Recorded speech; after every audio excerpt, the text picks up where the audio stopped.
What is Bitcoin? It's digital money, and that's what Satoshi Nakamoto. He came up with this white paper with the fundamental idea of it, and he wrote the first 30,000 lines of code that embedded this set of rules. Every transaction that takes place with Bitcoin held in this blockchain. So people come in thinking, oh, maybe it's a quick get-rich-quick scheme, or there's some way to just jump in and make a quick profit. What I would say as a starting point is it's really hard to trade. The reason people really get involved in Bitcoin as an investment is... Carri, thank you so much for joining me on The Bottom Line. Thank you for having me. It's absolutely a pleasure to be here. Well, let's get straight into it. We're going to talk about all things Bitcoin. It's been 4 years and I've had so many people say to me, you got to do finance, you got to get people on there, how you make money. And the way to do it, I think, from my perspective is to get a Bitcoiner in and let's talk about Bitcoin. But before we do that, tell me a little bit about yourself and who you are. I'm actually going to start with my upbringing. I was brought up by a gold bug.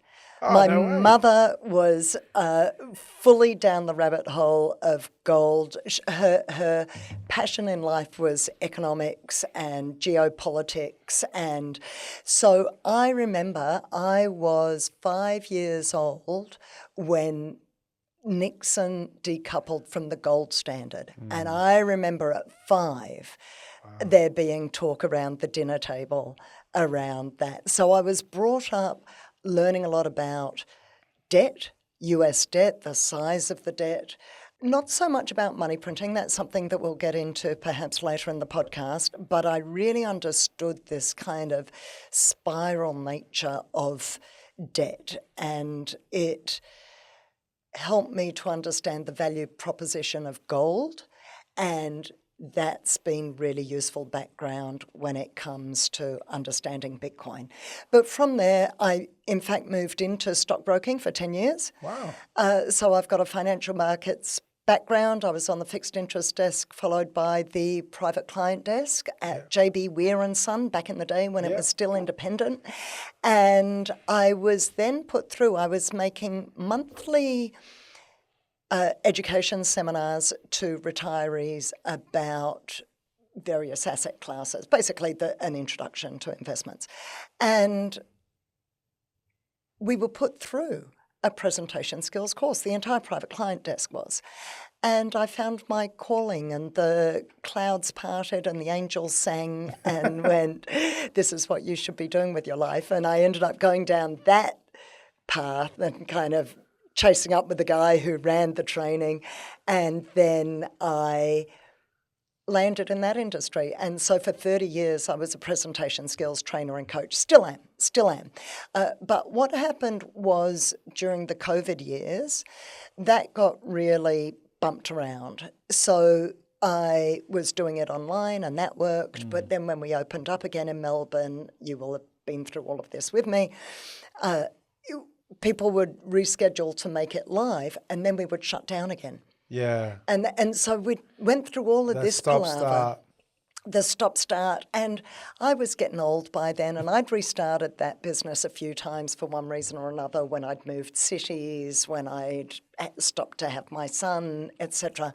And so I just didn't have the energy in me by the end of that. And then we opened up, and everyone was managing the working from home and doing well-being training and all of this stuff, and I didn't have the heart. So I'd started to go down the track of, dare I say, crypto trading. Wow. They brought the back in the old days at the trade desk. Well, a little bit, but not really, because I'd never really been a trader per se. Gotcha. I'd been more of an investment advisor. Yeah. And then I realized the difference over time, the more I went down the rabbit hole and was exploring the crypto space. I really understood over time the difference between Bitcoin and the rest of crypto. So there's maybe 30,000 crypto projects plus millions of NFTs.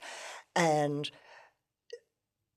the penny dropped at some point along the line of just how fundamentally Bitcoin was different from the rest of the market. And then I fell madly and passionately in love with Bitcoin, as people do in this space. And so I just kept researching, and it's just an endless rabbit hole of different areas you can be studying and understanding when it comes to Bitcoin. Carri, you mentioned crypto. There's 30,000 crypto projects, and then you got excited about Bitcoin, as we all do. Can you briefly, for our audience that maybe hasn't gone down either of those rabbit holes or understands blockchain, cryptocurrency, and Bitcoin, give us a brief summation of what that all means and what it is? Absolutely. So I'm going to stick to Bitcoin here in the answer because I can't speak for the other 30,000 cryptos, except to say that very few of them share the same fundamentals as Bitcoin in terms of what they do and how they operate. Yeah. So in terms of what is Bitcoin, I think it's really useful to start with the white paper, which was published in 2008 by a pseudonymous cypherpunk called Satoshi Nakamoto. And we don't know whether that's a he, she, or they. Might have been a group of people, we just don't know. And the white paper basically described the foundation for a peer-to-peer electronic cash system. And that had been worked on for years. People had tried to find the breakthrough in that space. Because when you and I transact, if I want to buy accounting services from you, so I mean, if it's an Apple, I can pay cash. That's peer-to-peer. Correct. Right? But if it's paying for your services online and I want to do that via ETF, EFT, if you want to transfer me the money, then we need to trust a third party, being the bank, to take care of the ledger, to know that I've got the money in my bank, that it gets transferred to your bank account, and they keep track of that ledger of the money coming out of my bank account and going into your bank account. Correct. Yeah? And that's needed to happen up until Bitcoin, because there was no way of doing it peer-to-peer without the problem known as the double spend problem. And the double spend problem is whereby it's digital money, it can be copied and pasted. Everything digital can be copied and pasted. But there was no way of me being able to send that money to you and not be guaranteed that I don't try and then send the same money to somebody else as well. Okay. So the bank is keeping track of that and making sure that we don't double spend our dollars and try and pay for my goods and services with you and then the goods and someone else at the same time. And nobody had ever cracked the code for how do we do that electronically, peer-to-peer, without a third-party intervention. And that's what Satoshi Nakamoto cracked. And so what is Bitcoin? So he came up with this white paper with the fundamental idea of it, and he wrote the first 30,000 lines of code that embedded this set of rules. So it's a protocol like the internet. And I think what's really important to differentiate here is that there's capital B Bitcoin, which is the protocol and the blockchain. And what we're going to get into in a moment is then there's lowercase b Bitcoin, which is the currency that comes out of that. So starting at the protocol level, what's happening is that it sets up a ledger just as the bank has a ledger, but it's electronic and it's not monitored by anyone except for this set of electronic rules, this code. And every transaction that takes place with Bitcoin is held in this blockchain. So every 10 minutes, a new block is created, and all the transactions from the last 10 minutes downloaded in effect and held on that block. And then the next 10 minutes worth, and then the next 10 minutes worth, and then the next 10 minutes worth of. And so fundamentally, the blockchain is just an electronic ledger. And importantly, it's decentralized, which means that it's being managed and looked after, and the transactions are being validated by millions of miners across the globe, and potentially millions, we don't know, of what's called nodes, which is getting into a level of technicality that's probably irrelevant for most people's purposes, except to say that there's huge numbers of checks and balances. You've got huge numbers of people and computers double checking every transaction is valid, is not double spent, and is followed through, that if I've sent my money to you and you've sent your money to someone else, and that's happened over the course of 20 minutes, the first transaction goes on the first block and the second transaction goes on the second block, and the block can see, because it's chained and connected to one another, it can see the first transaction and therefore the coins that are relevant for the second transaction, and follows the chain of events of that transaction. Wow. So that's what's happening at the protocol level. Then what you've got going on is that to create each block, the miners compete all over the world every 10 minutes for the right to hash that block, to create that block. And the reason they compete, the reward for competing and winning the right to win that block, is Bitcoin, the currency. And that's the Bitcoin, the currency, that we follow the price action on. So the miner gets that first, and then it's sold on the secondary market through exchanges, and you can buy Bitcoin from there. Or peer-to-peer, of course. We could do that to one another right now. That's right. We could send each other Bitcoin. So that's the fundamentals of what Bitcoin is and what's ticking away in the background. And in terms of the problem it solves the intermediary risk, the need to have the bank, a need to have people in between the peer-to-peer to make the ledger work and have that. Does it also solve the cost of doing it? Because one of the things that when I've gone down the rabbit hole, we've got so many people, when we live in Australia, and there's so many, first world countries that, that have access to banks, that have access to good governments. But, places like Africa and some parts of South America where people don't have bank accounts, they don't have, access to money or access to their own. And this gives them, if you've got a phone, it gives them that right to be able to be their own bank. Take us through the journey of not only the fact that it solves, the peer-to-peer situation, but what I love about it is it just gives banking and access to banking to the globe. What are your thoughts on that?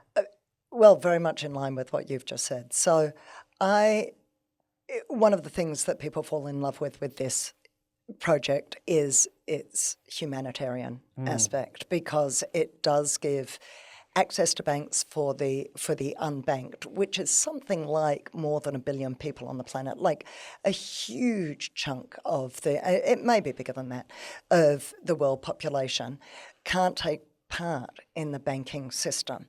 Yeah. So the capacity to transact, and you're getting these local economies that are building up in South America and in Africa, where people are really trading and merchants are taking Bitcoin, and it's allowing a whole different level of interaction. There's another really practical issue here, which is that if I'm sending money to my family in Bangladesh, at the moment, not only is it massively expensive through the banking system, but there can be all sorts of things, like you can have thugs at the door of the bank taking bribes, not allowing you in to access your money. So it's problematic at many, many levels. Whereas if I can send that money straight to my mum, like that, instantaneously, and she can go and spend it down at the local market and go and buy her goods and services without any third-party intervention. Yeah. So I think that's just an incredibly beautiful thing about Bitcoin. Well, it was about a year ago, maybe a little bit longer, the Lebanese government shut down the doors. The banks in Yeah. Lebanon said, Yeah. well, you might think you have money in the bank, but you don't, because we don't have your money in the bank. So a lot of people, we're lucky in Australia. We trust the system. We put our money in the bank thinking and knowing that it's going to be ours one day, but it's not yours. You're lending the money to the bank, and they're saying, yeah, you've got $10,000 in the bank, and we'll give it to you one day, but they don't have to. They have to, but there's that intermediary risk. But we're so accustomed to it. It's like, I wouldn't call it brainwash, but it's like brainwash, where people don't really know what is money. And can we dive into the fact around the printers going off, inflation? Because one of the things that Bitcoin does is it's de-inflationary, or it's not it's an inflationary asset, but within control. So there's only 21 million Bitcoins that can ever be mined, and you can't just print it. And I just love that part of it, because in business, especially what I see at Alexander Spencer, post-COVID, the amount of government spending in terms of the handouts was ridiculous. And people say now we have a financial crisis, a cost of living crisis. The reason we have a cost of living crisis is the government's printed so much money by borrowing, creating bonds, putting it out into the market in the hands of businesses, handouts, government grants, during COVID, wage incentives. All those people then had abundance of money, and then they just put it out there. And now, you go to the shops, and a Cocoa Pops that I used to buy, which probably shouldn't buy for your children to have, morning breakfast, but they used to cost $6 a packet. Now we're at $11. But pressure of business and business costs have gone up. It's hard for businesses to pay staff more wages because they're battling through their own cost increases. So then you've got this cost of living going up purely because of inflation, purely because they're printing more. And I think the thing that I love about Bitcoin is that it's a better version of gold. And I'd love to unpack that and talk about inflation, the limited supply, the analogy to gold and why it's better. What's your opinion on that side of things? Because as an accountant, I'm not saying I'm an economist, but that's the thing that really resonates with me a fair bit. Look, I think that's ultimately where people end up, because once you're leaving aside the technical stuff of what is Bitcoin and what's going on in the background, the reason people really get involved in Bitcoin as an investment is for exactly the reason you've just said. So there's a really common saying in the Bitcoin space, which is came for the gains and stayed for the revolution. Yeah. And so people come in thinking, oh, maybe it's a quick, get rich quick scheme, or there's some way to just jump in and make a quick profit. And then the more you understand, you get into the humanitarian, you get into the environmental, which we can get to in the discussion later. But in terms of that inflationary piece, so I think there's some really important dates to bear in mind here. And most people will know this history broadly, but in 1945, Bretton Woods, after the Second World War, agreed to the US dollar as being the global reserve currency. And so what that meant was that everybody in the world needed US dollars to trade. Now, how do you get the US dollars to them? You do it by importing goods and services and, in effect, exporting dollars. So now the US has to maintain a trade deficit in the name of exporting dollars to the world so the rest of the world can trade. And every currency that's ever been a global reserve has ended up in the same dilemma, which is mammoth, overblown debt that just becomes bigger and bigger each year. And so how do you deal with that? The money printing comes into play. So that leads us to, let's go to, from Bretton Woods, we've already touched on 1971, the Nixon shock, where he decoupled. So what was happening was that it made sense for all the countries in the world to keep a lot of their gold in America, in Fort Knox, and because it was secure, it was economically healthy, it was militarily strong. And so bonds were being held by overseas countries, Europe, Australia, Asia. But you could get your gold out if you needed to. So you could swap your bonds for gold. Yeah. France started to get nervous about their gold in Fort Knox and started to feel, this is in 1971, started to feel like maybe the US dollar was too inflated, maybe the debt was too high, and they started to send more and more of their bonds back and ask for more and more of their gold back. Yeah? And eventually it was creating basically a run on gold. Ah, okay. And so this is why Nixon said in 1971, he was fundamentally saying, we're not returning. France had sent a warship over to go and get the rest of its gold. And Nixon said, it's no longer redeemable. That's the word I've been looking for. It's no longer redeemable. The bonds. The bonds are no longer redeemable for gold. So that's what started that 1971 decision. That was the reason behind it. And now what you've got is fiat, what you and I know as fiat, which is money that isn't backed by gold. So at least before, it was fixed to gold that had a stable price of 35 US dollars an ounce. And now it was backed by nothing. So now you can go for it, untethered, unfettered money printing. Yeah. And so now you can spend whenever there's a crisis, you name it, evening out the cycle, and you spend money to stop us going into recession or depression. But those recessions used to clean out all the underbrush of business, zombie businesses. They used to go under. Now they don't go under. They're kept alive by this money printing. And as you've said, money printing creates inflation. Why does it create inflation? So why don't I pay you in sand?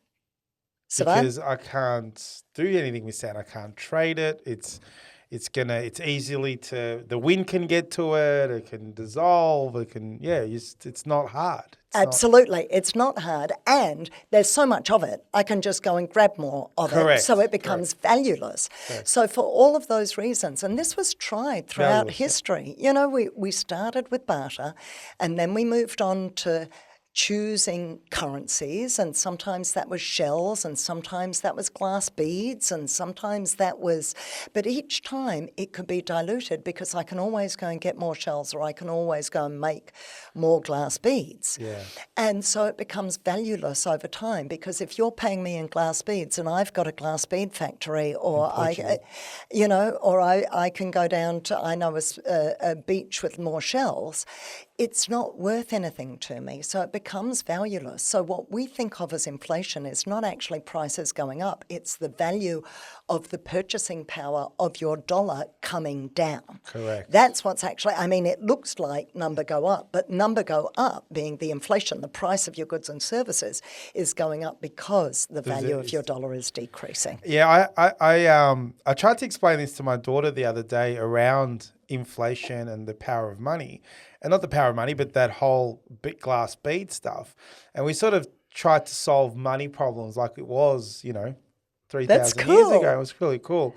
And I said, okay, well, how can we create money? And we talked about beads and stuff. And I said, okay, if you have 10 beads and there's, one bead being produced and da-da-da. And we kind of went through this. She uses these little beads to make stuff like jewelry. So we sort of did that and said, okay, then we've got now 30 beads. You've got 30, I've got 30, da-da-da. And when you go to exchange those beads for, different things that you want to buy, you might go, I'll give you 2. And then I dropped all these beads on the floor kind of thing. And I said, is your 30 beads, how valuable is that? She goes, it's not that valuable anymore. There's so many beads.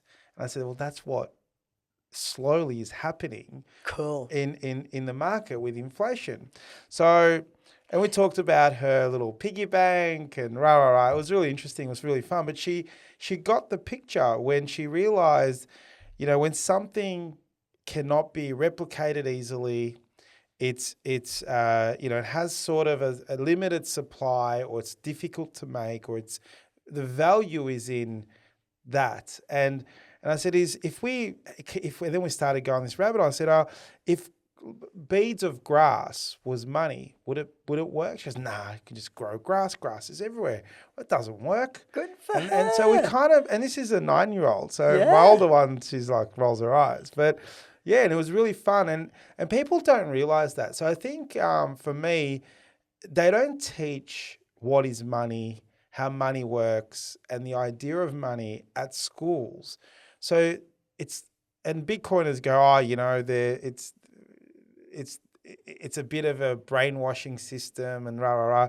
I agree with that, but we don't teach it properly and we don't explain how it all works. So it's all there. If you do enough of the research, you understand it, that what we currently have is this money that's not backed by anything. And the government says, well, that's what it is. That's how medium of exchange, that's how we do it. And everyone just says, yeah, we'll rely on that without real substance or thinking that this system is broken. It doesn't make sense. It's just for me, I just go, well, it doesn't make sense to me. And it's like, and that's how I kind of got into Bitcoin. It was more around, a bit like what you said. I had a bit of a mentor, someone that I knew, and got down the rabbit hole, and I got into acquiring it little by little. But then I was really intrigued by the problems that it solves and the rest. So yeah, it's interesting. It really is. The way we do this, because we do Bitcoin education, and one of the things we do in the workshop, or one of the ways I describe exactly what you're saying. I love the way you've done that with your daughter. But why is the Mona Lisa valuable? Well, because there's only one of it. If there was 30 of them, would they become less valuable? What if there was 8 billion of them and everyone had one in their home? Suddenly it becomes less valuable again. And we actually do a little game where I get out some Monopoly money and we do an auction on a Monopoly house, right? Yeah. And everyone bids for the Monopoly house. So they've got like $100 and we start at 5 and eventually someone spends their entire $100 because they love the Monopoly house so much, right? But then I go around the room and I print money and I hand everybody an extra $500. And we go to auction again. And now it goes for $600 because they've still got the original 100, except for the person who spent it. Yeah. And so then we have the conversation going, was the house more valuable? No. It was no more valuable. People just had more money. The money became worth less. And I think that's a really interesting moment when people get that the same way that your daughter did. When you get that, I think your life changes. And when you get that, you stop looking at the Bitcoin price. Yes, I think that's right. Do you look at the Bitcoin price as much Very as you rarely. In fact, one of your lovely ladies at reception asked me before about the price, and I'm like, I'd have to look that up. Yeah, it's interesting. You don't, because you understand how hard it is. And when you're using the word hard, can you define that, hard money versus soft money? We've probably touched on a fair chunk of the differences, but yeah, do you want to sort of Well, I think the thing is, I think it's about the finite proposition. Yeah. We're talking about a finite number of Bitcoin that will ever be produced, 21 million, 19.5 million of which have already been created and are already in the universe, and the protocol doesn't allow it to go beyond that. And in terms of hardness, I think a lot of people compare it, say, to gold. Yeah.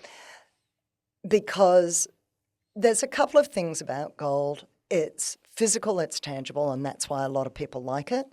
It's shiny, but it's also scarce. So when people went down that line of shells and beads, they ended up on gold because it was scarcer.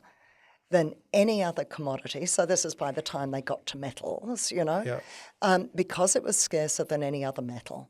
And it only comes out of the ground at the rate of 2% a year relative to the gold that's already outside of the ground and that's already being circulated. So that's considered hard money because it's got a very low inflation rate, being 2% in terms of what's being produced every year.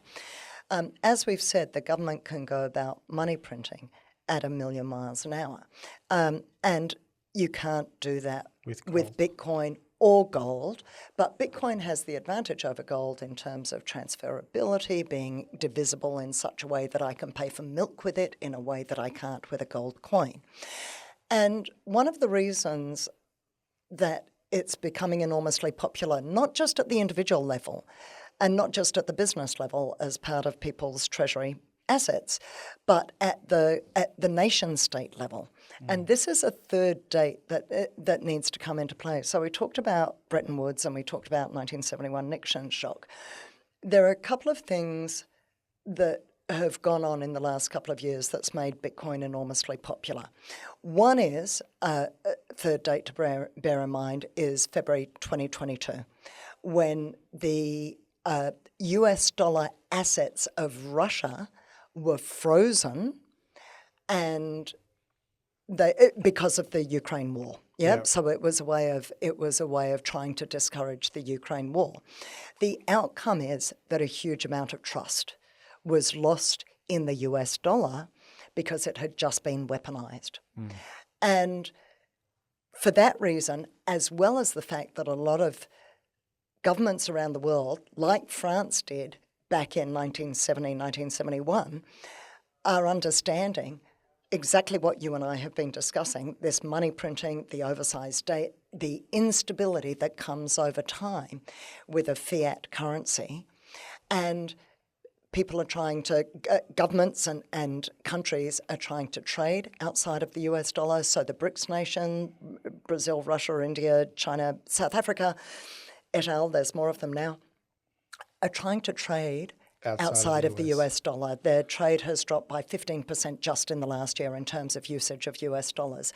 People have stopped buying, like France did back in 1970, 1971. Countries have stopped buying US Treasury bonds because it feels unstable, like it's not backed by anything, and it's not, and it's being printed, and people are seeing that. So China, Japan, Europe, people have stopped buying US bonds to the degree that they did because they don't have the same faith or trust. And this is why people are moving towards what else can I get? There's gold, and they're all adding gold to their treasury reserves. And now there's Bitcoin as well. And so slowly but surely, governments, businesses, hedge funds, asset managers, you name it, are discovering the value of scarcity. Yeah. And what I love about it is people just get gold and they get it. They get the limited supply. It's hard to get it out of the ground. You need to spend a lot of money, equipment. Yes, you can touch it, but it's a defensive asset against inflation and everyone gets it. I remember even, my background's European. Europeans love gold. Indians love gold because it's scarce. If we just got all the people that love gold as a defensive asset and they just compared it to Bitcoin, they'll really understand that it's how much better it is. What do you say to people that then would say, oh, but the internet can get turned off, or what happens if the US government bans it? Or I think the scary part is that they can't touch it, or they can't see it, or So how do you encourage someone that gets inflation, is a lover of gold? So your mum, bless her soul, I'm not sure if she's around anymore, but if she was here today and you had to convince her about Bitcoin and she's a lover of gold, I wouldn't think it would take much. And what do we need to do for those people that understand it, that need to know a little bit more? What are those misconceptions that people have that stops them being a gold lover to then go, hold on, Bitcoin's so much better? It's a big question, and there are gold bugs out there who don't get Bitcoin, and you would think it Really? would be a simple natural, thing, right? simple That's thing. what- And my mother did think that because Bitcoin was around just before for a little while before she died, and she was sure it was a bubble and it was going to nothing. So she didn't. Get it. She wasn't going to make that transition, and I wasn't au fait enough with Bitcoin at that point Time to convince to her. be able to move down that track with her. So some gold bugs will say, but gold has value at the industrial level. You can make jewellery with it. You can make jewellery with it. It has a secondary purpose. Yep. But actually, in terms of its premium and why it's going up in value at the moment, Is because... it's not because of the industrial purpose. In fact, everything about price action is about its store of value proposition. Yeah. So that's number one. Internet going down, it would have to go down across the entire world. Well, the banking system would be gone if the internet And the went down. that was my point. It's like, well, if the internet's going down, we've got bigger problems than Bitcoin. Yeah? And you're not going to be able to use gold either. You're not going to be able to get into your vault if you're keeping it in a vault, because that's all electronically run and everything's managed via the internet. So everything becomes useless, if the entire internet worldwide goes down. But when we're talking about millions of, this was the whole idea of decentralized internet, which was created by the US Defense Forces because decentralized couldn't easily be taken out. So it's the same concept that's behind the decentralization of Bitcoin. And I think the other thing for me is I think all humans have the right to have money, make money, save money. And I've been seeing a lot, and look, we need to be conscious, and there's a question in this is, there are bad people out there that do bad things. And I feel like the governments and bankers and banks use that as a way to, they think everyone's a criminal. Like if you want to open a bank account in Australia now, oh my God, you need to literally you need to sign over your DNA in the way that they do it. The AML requirements around anti-money laundering and all of that. Yes, there are some bad people out there, but it's extending to the wider community. If I tried to send $100,000 to Bangladesh tomorrow, there is no chance I'd be able to do that. That'd be so difficult to do. They'd ask a million questions, why you're doing it, who's it going to, it'll get blocked. That should be a fundamental human right to be able to do that. And yes, there are bad people out there. You've got that's got to be figured out separately. I don't think you should stop that fundamental right for being able to exchange goods and services for funds. And that's kind of what really annoys me around that. I think I had a client of mine came in and I think he wanted to take money out of the bank account. And they wouldn't, one, they didn't have the money. And the second one, they said, well, you need to have given us fair warning. What are you doing with the money? What are you going to, are you building a house? It's like, it's none of your business. Absolutely. It's not, and that's where I think as you go down the rabbit hole of what is Bitcoin and da-da-da, you start to question, why should the bank ask you what it is, where you go? It doesn't, the police should police. The governments should set the rules and the laws, but they shouldn't link it to general, privacy around what you do with your hard-earned savings. It's got nothing to do with them. And I think that's where I started going, hold on, because I'm in that accounting, banking world, you start seeing these things. And I know there's a lot of, hacking going on and people stealing your stuff. And I just feel like, there's a little bit of protection there, but I don't know. I'm just not liking where it's going. What are your thoughts on that? I think you'll find a lot of Bitcoiners are bothered by government overreach and banking overreach. And I went to get out, literally, it wasn't very much. It was maybe $1,000 or $2,000 to get out of the bank recently. And they were like, you have to make an appointment in advance to come and get that amount of money out and all the checks and balances. And of course, they always use the word safety. It's for your own safety, yeah? And by using the word safety, they create more and more rules and regulations and more overreach. And you'll find a lot of Bitcoiners talk about the same way that we separated religion from state back in the day. Really, what many Bitcoiners would love to see a separation of money from state. Yeah. And now there is the means to do that in a way that there never has been. Yeah. So we'll wait and see if it ever takes off to that degree as a medium of exchange. At the moment, it's used far more as a store of value during uncertain times, and it's becoming less and less correlated. The price action of Bitcoin is becoming less and less correlated with the share markets, more correlated with gold action. So I think there is that shift towards people starting to see it less as that hugely volatile asset it was at the beginning, which I might add, so was Amazon. Yeah, correct. In its first 10 to 15 years. Yeah. But of course, as the market capitalisation, so basically the denominator gets bigger, the drawdowns become smaller because it impacts the overall price less. Yeah. One of the other things that I see is I'll cheekily say to my staff, you got to go buy a Bitcoin and get into it, and price is too high, I can't get one, it's too big. Right.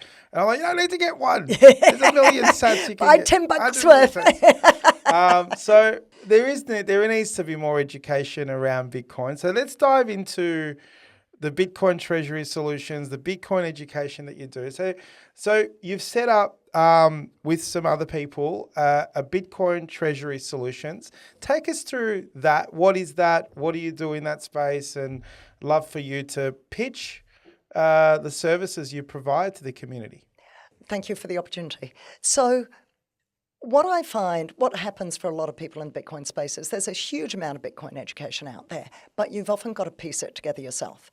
So you get recommended books and podcasts, and you're almost inundated with the sheer volume of content that's out there. But very few people are taking you through in a logical way over 6 or 8 hours and going on the journey from how is it different from other investments? Yeah. What's the risk profile of other investments versus Bitcoin? What is Bitcoin? Where does it come from? What's the history? And then looking at, does it have a place in my portfolio? So what we're doing is taking people on that journey face to face so they can be asking their questions as they go. Yeah. Because if I'm just listening to a podcast, we're having conversation that goes all over the place, and it's fantastic. That's what conversation is, and it's human, and it humanizes this thing, and that's great. But it's not taking people on the journey from step number 1 to step number 2 to step number 3 in a more logical way. And so that's the niche we're trying to fill, because I come from a training background. I've been training for 30 years. So it's I naturally want to think about, how do we do this incredibly logically? How do we consider the problem, the solution, the benefits, what it means for you personally? How do you implement it? What does that mean for you? So, and then I also tend to think in terms of, how can I bring it to life? How can we make it fun? What game can we do? Yeah. How do we gamify this in a meaningful way that makes it fun? So that's our business model. And so we're doing 1.25 hour brief introductions, and we're doing full day trainings that take people on a journey. Amazing. Now, for those listeners that are listening, you're hosting one of your events in our office.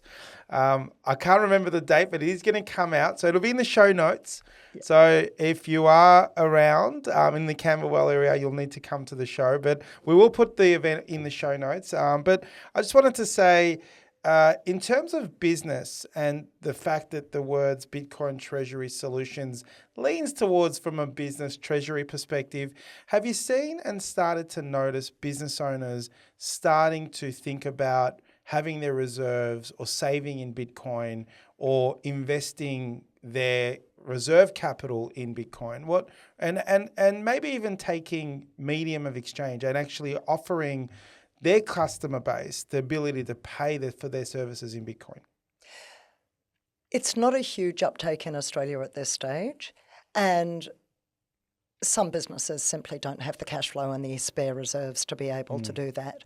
But one of the exercises we do in the workshop is think about, well, what if I offset my 60-40 either personal or business investments and, the kind of 60 shares and 40 fixed interest. And what if we made it 58 and 38 and allocated, or even 59 and, allocated 1 to 5%? What would those numbers look like over time? And so, and in terms of people actually using it as a medium of exchange to pay for their services, again, it tends to be more people already in the Bitcoin world who are accepting. So if you want to pay for my presentation skills coaching or training with Bitcoin, you can do that. Yeah. And certainly, of course, for our Bitcoin education. So it's not big in Australia at this stage, but we are getting the adoption overseas. But as you described earlier, that's happening more in developing countries first. Yeah. And where do you see the future? So it's a medium of exchange. It's slowly growing in adoption. And the reason we're having you here on the podcast, we've met over a series of conversations in the past. But the reason we're having this conversation is, as an accountant, I'm getting more and more inquiries, more and more questions, and people asking me what my thoughts are on Bitcoin. What, do I trade it? Do I invest in it? Do I believe in it? And I could say 5 years ago, I was getting none of those questions. A lot of my younger clients were probably, trading crypto, as you probably did in your early stages. But the more sophisticated, educated business owners, they weren't there. They weren't, they weren't the ones asking those questions. But now I'm starting to see more and more of that. Doctors, engineers, people that have had degrees, economists, and asking those questions. And what I'm also seeing, which happened yesterday with a client, was a super, super conservative client. Land bank holder, as in land, land and buildings never probably bought a stock in his whole life. So he hasn't gone up the risk chain at all. And he's going, what is Bitcoin and what does that all mean? And I'm like, whoa, you've just jumped 5 hurdles in terms of, I don't think the risk profile is that high, but in terms of the standard, how we think through things, in the layman's terms, as what it is today, he is going, 4 or 5 steps on the risk profile. And that's what's happening. And I think because of that activity, the slow, adoption, it's still slow. And I always say to people, we're so early. It's so early in terms of where we're at. What are your thoughts on what the future holds, and what do you have these visions of what that might look like? Not necessarily on price, but how Bitcoin will be used in our society or in communities. There's a lot in what you've just said. What I would say as a starting point is it's really hard to trade.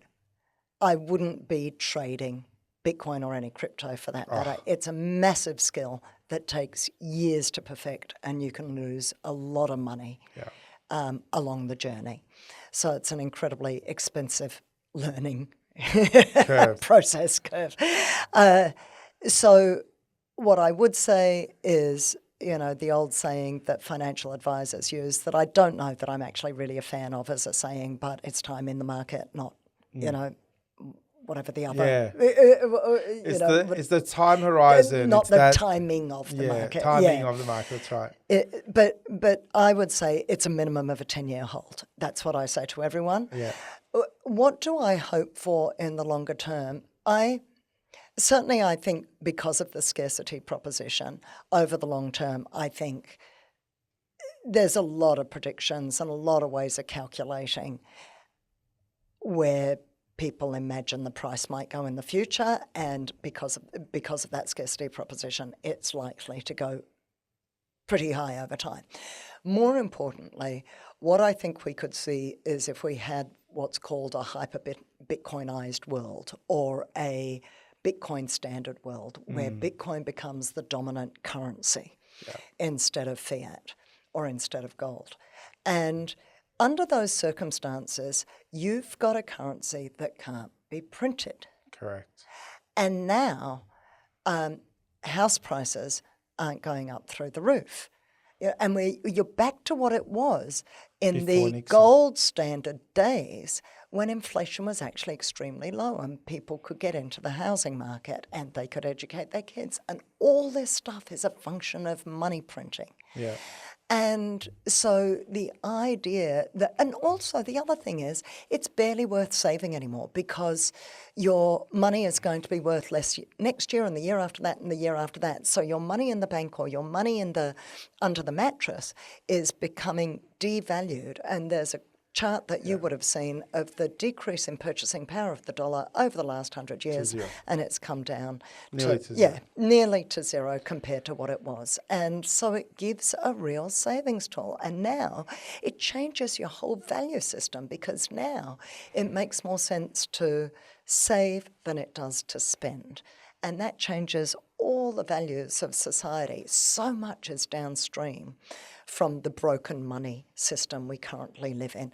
And I would argue a lot of the political arguments, a lot of the culture wars, I would suggest are all a function at core of this broken money system. Yeah, and while World War One, and I'm not a historian, would have been done and dusted if Germany didn't keep printing money and building weapons. So if we're on the Bitcoin standard, it would have been a completely different world. And they say, fix the money, fix the world, and then hopefully we do that.